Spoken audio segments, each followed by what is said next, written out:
Well, Eddie, first of all, I want to thank you for that very warm introduction. About 60-some years of being introduced at various events, I can distinguish between a good and a bad introduction by now. Most of them just come from a resume. Some of them come from the heart. And so, Eddie, I want to thank you for those very generous and heartfelt comments. It means a lot. But most of all, I want to thank all of you for this award today. I guess I must admit, in my heart of hearts, I've always wanted to be a hero. But I must admit, I have studied the lives of heroes and have been inspired by many of them, and I honestly don't think I measure up. But I'm not giving the award back.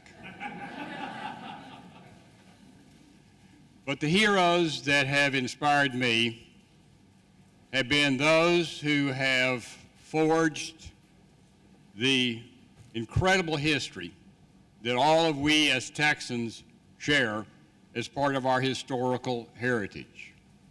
And it's not just the history of Texas, it's the entire history of the settlement of the West.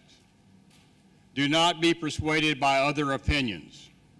This was a history made by exceptional people, heroes, both visible and invisible.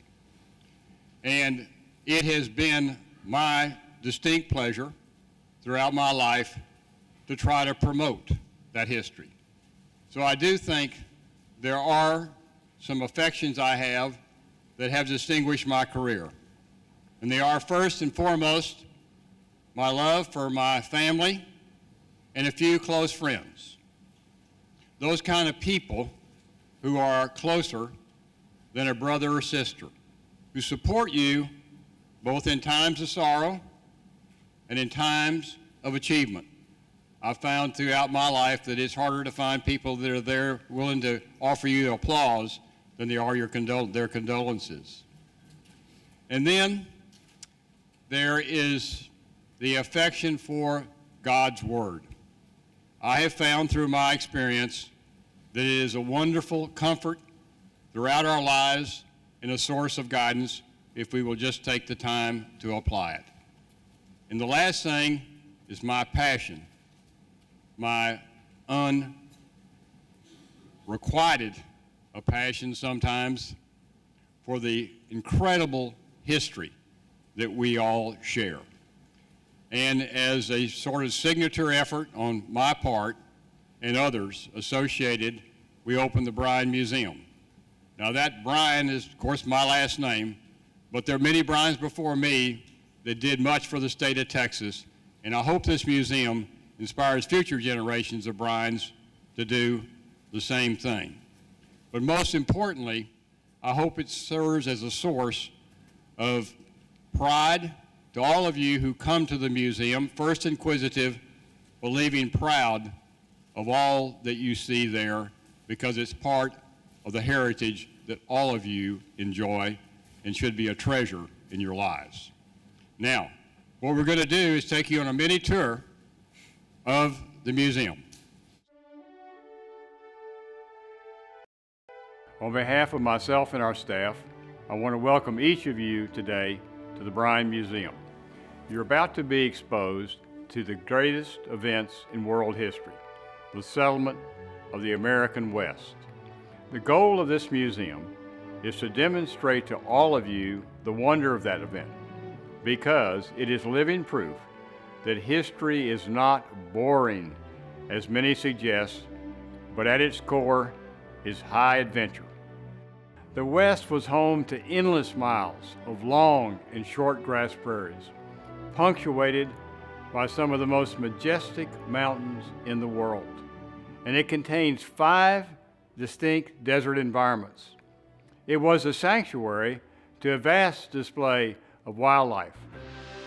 The first people to make their presence known on this landscape likely began arriving more than 14,000 years ago from points around the globe, and they spawned numerous distinct cultures and nations across the continent.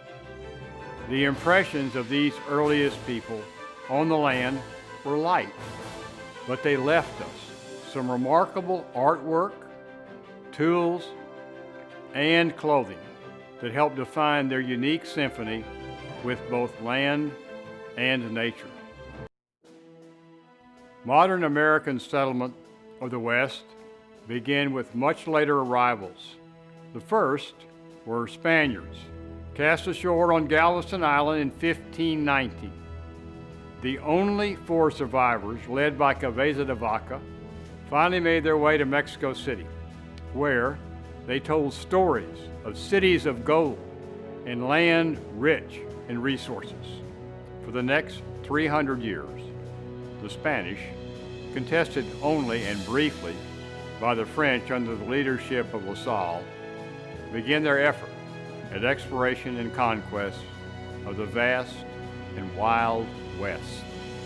They left an indelible historical impression on the land and its inhabitants. Many rivers, towns, geologic, and geographical structures bear Spanish names. Our legal system felt Spanish influence, as did foundational businesses like ranching and agriculture. They left permanent monuments, the beautiful missions from Texas to California, as testimony to Catholic priests' efforts to Christianize a native population. In many ways, we are just as influenced by Spanish Catholic heritage as we are by Anglo-Protestant. Since the West's mostly Spanish beginnings, the kaleidoscope of unique history that was ordained on that remarkable landscape is like none other in all human times. It was the site of some of the world's most historic battles: the Alamo, Goliad, San Jacinto, called one of the 16 most decisive battles in all world history. The Battle of Resaca de la Palma, the first battle of the Mexican-American War, and the Battle of Sabine Pass, and the last battle of the Civil War, Palmetto Hill. The West fostered a separate nation, the Republic of Texas. It was home on its western limits to the gold rush that sent thousands sprinting to the west seeking fortune and fame. It was a training ground for the most famous cavalry unit in United States history, the 2nd United States Cavalry, stationed at forts across the West by the head of the Department of War, Jefferson Davis, to defend against the Plains Indians, especially the world's greatest light cavalry, the Comanche Indians, who stood for 70 years as an effective barrier to southern migration. During the Civil War, Texas was the only state never to be successfully occupied by the North. The last of the Indian Wars occurred in the West against the Lipan and Mescalero Apache under Red Shirt and Victoria. Chasing them were the Buffalo Soldiers of the 9th and 10th Cavalry, the most decorated fighting unit in United States history. The West was home to the cattle drive. From 1866 to 1888, more than 20 million longhorn steers were driven from deep South Texas to markets north and east, to infamous places like Dodge City, Kansas, and Ogallala, Nebraska. There is no historical event that matches the cattle drive and the pioneer, hero of that endeavor, the cowboy. The West also sponsored some notorious and infamous bad characters, such as Sam Bass, Butch Cassidy and the Sundance Kid, the Dalton Gang, and John Wesley Hardin. They were feudists, bank and train robbers, and cattle rustlers, and they were chased by lawmen of equal repute, such as Wyatt Earp, Jeff Milton, John B. Armstrong, and Major John B. Jones. The latter two served with many others in the famous and irrepressible law enforcement unit, the Texas Rangers. In 1900, a storm brought to Galveston the greatest natural disaster in United States history. And in 1901, the ground shook as a well blew in named Spindletop that projected America into the position of the world's largest oil producer and marked the beginnings of the modern oil industry. In 1910, the Mexican Revolution erupted and washed across the Rio Grande into the west. The end of that bloody event also marked the end of the settlement of the West. The likes of that landscape and the people, heroes both visible and invisible, we will never see again. But in this museum, you will see evidence of the incredible events produced here, and it is our hope that it will be a source of endless inspiration for all of you who visit us today. And thank you for your participation.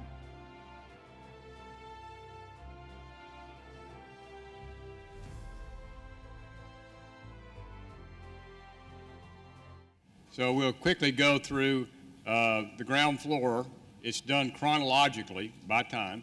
So we start off, however, this is an introduction to the museum as it looks today. It looked like this originally until, and it was, by the way, designed by our Alfred Mueller, wonderful architect. Very ornate roof, as you can see. But unfortunately, in the 1900 storm, this is what happened to the roof.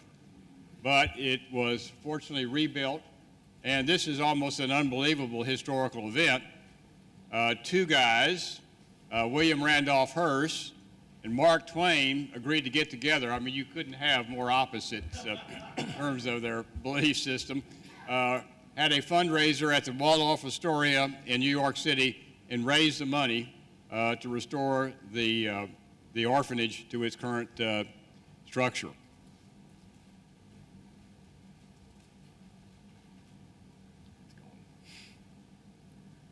Get my right-hand man here to hurry this thing up. It's the Dell. There we go. I don't know how well you can see these, but this is the first room that you would visit. You would enter an introductory room, which is sort of a tribute to Galveston. And in that, we have some really wonderful, unique items. We have a tribute to Galvez himself, who was one of the truly unsung heroes of the American Revolution. We have, amongst other things in that room, Stephen F. Austin's original land grant to the island of Galveston itself.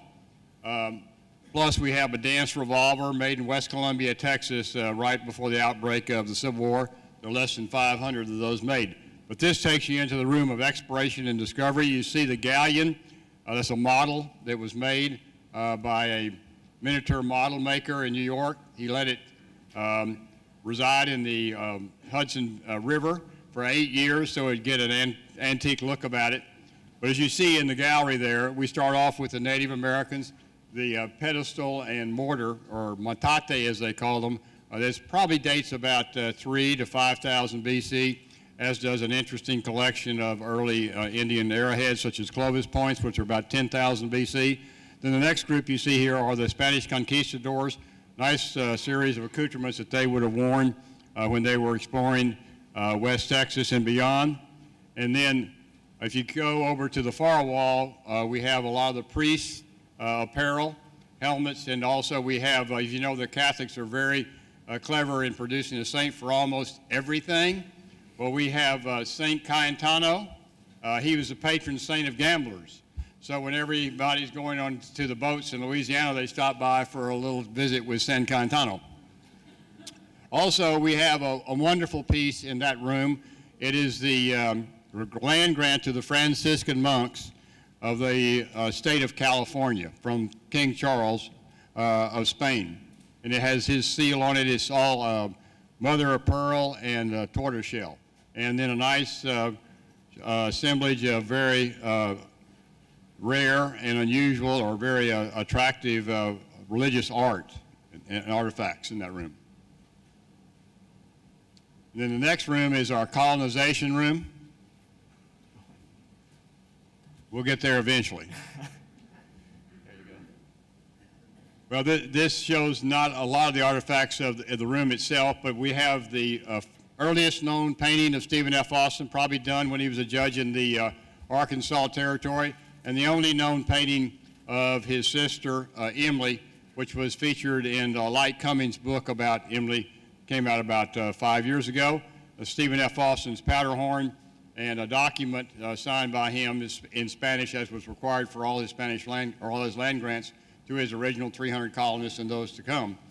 There also is in that room incredible assemblage of documents related to the Anglo settlement of Texas. Many of them are the drafts and forms that Austin himself used. Then we go on to the the period of Texas as a republic. There we have many of the original documents. The only land grant, by the way, ever afforded by the Republic of Texas itself is on display. And we also have both Walker and Texas Patterson Colts, which are two of the rarest firearms that you can collect. A nice mounted series of documents related to the financing of the Revolution of Texas itself. The only place you'll see all those documents in one display.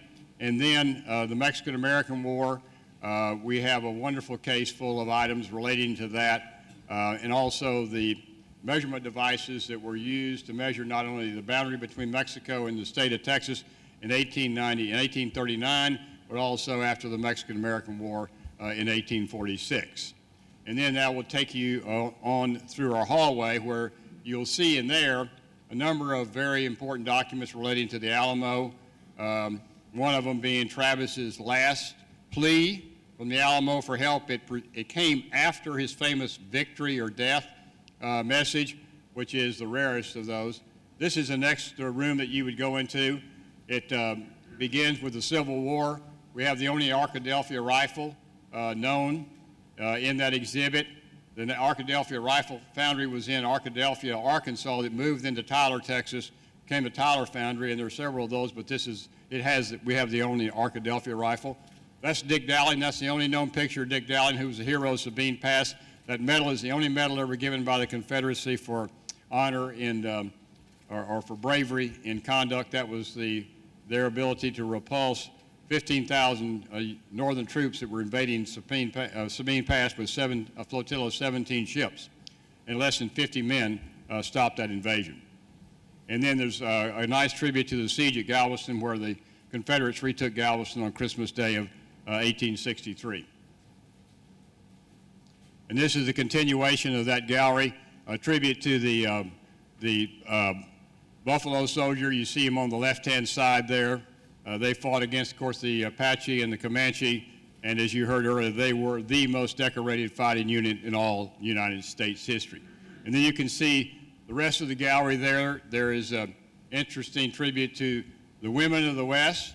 Matter of fact, Allie Townsend we have her gun rig. She was the only woman Texas Ranger ever. Her husband founded the Big Bend National Park, and we have his entire collection of artifacts that he had collected in that area for years.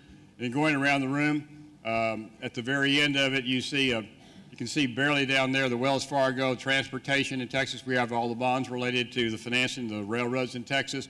Then Galveston, there's a little tribute down there that says to Galveston in Germany and vice versa. And then the Mexican Revolution, a wonderful set of documents and other items related to that. And then you can see the saddle collection there on the right-hand side, a wonderful cross-section of parade saddles, ornamental saddles, and then utilitarian saddles that were used, obviously, by working cowboys. And then we're approaching the end of the West. This is the Mexican Revolution. We have an entire case of parade or dress sombreros that accompany that, plus that flag you see up there, the flag of Oaxaca Brigade that was carried during the entire Mexican Revolution. Went over 20 years, from 1910 to 1920, over 3 million people died in that event. But at that point, we say that's the end of the West, and in terms of its settlement. And then we go upstairs to where we have what we call the master's room, And in that room, we feature 5 of what we would suggest to you would be 5 of the best artists that ever produced their product in the state of Texas. It would be Jose Arpa.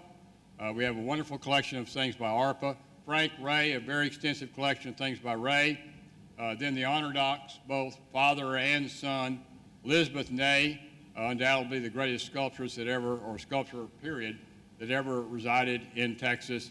And then Tom Lee, who was barely in Texas, but he was in El Paso, and so we'll lay claim to him, but a really wonderful and prolific artist with a range of talents that's almost unchallenged. And then we have, in that same room, a lot of the later, or the early artists that came with the German settlements, as Jean Thiel and Iwanski and others represented in that room. So it's a real visual feast for all of you who love Texas art. And we have 2 other rooms. This is our research library. We have over 30,000 documents that reside there. We invite any of you that are considering researching the subject to contact us, and we'll make arrangements for you to be able to attend. And then we have the children's room. This is where we let the little ankle biters come in and sort of express themselves in the lower levels of the museum before, and get out some of that energy before we take them upstairs. But it's a delightful place. As a matter of fact, we're getting adults now to book it for their own birthday parties.